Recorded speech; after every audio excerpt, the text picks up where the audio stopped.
Hello bachcho, let's discuss this question.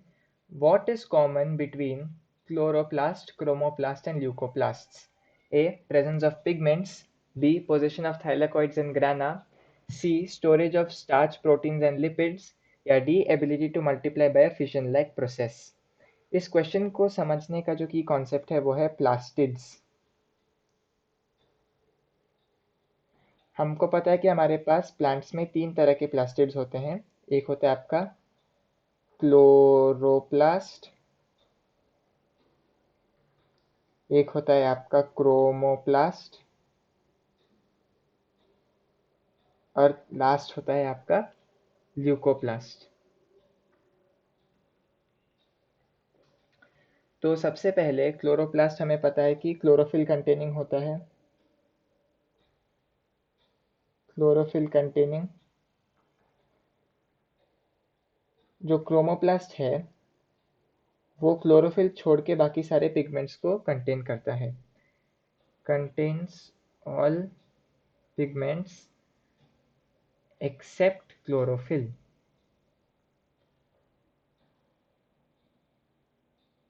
और जो leucoplast है वह ज़्यादातर स्टोरेज का काम करता है, डिफरेंट मटेरियल्स के स्टोरेज का काम। यदि हमें एक चीज़ कॉमन ढूंढनी है क्लोरोप्लास्ट, क्रोमोप्लास्ट और ल्यूकोप्लास्ट में, हमें ऐसी चीज़ ढूंढनी है जो कि एक प्लास्टिड का कैरेक्टरिस्टिक फीचर हो या जो प्लास्टिड का फीचर हो वही ये तीन में भी अप्लाई होगा। यदि हम प्लास्टिड्स की बात करें तो वो बहुत लार्ज होते हैं। यदि हम प्लास्टिड्स की दूसरी एक इम्पॉर्टेंट चीज़ की बात करें तो वो G2 फेस में, सेल साइकिल के G2 फेस में फिजन जैसे प्रोसेस से डिवाइड करता है। फिजन जैसे प्रोसेस से डिवाइड करता है क्योंकि उसके पास खुद का DNA, genetic material, protein making machinery ये सब होता है। तो बाकी जो ये सब स्पेसिफिक चीज़ें हैं ये तो कॉमन हो ही नहीं सकता क्योंकि ये स्पेसिफिक है, वो एक तरह के प्लास्टिड के लिए स्पेसिफिक है। लेकिन यदि हम एक प्लास्टिड का ही एक कॉमन फीचर पकड़ ले तो फिर वो तीनों में अप्लाई हो सकता है। तो चलिए ऑप्शंस देख लेते हैं एक बार। ए प्रेजेंस ऑफ पिगमेंट्स, ये गलत है क्योंकि ल्यूकोप्लास्ट में तो पिगमेंट होता नहीं है। ल्यूकोप्लास्ट एक्सेप्शन हो गया इसमें।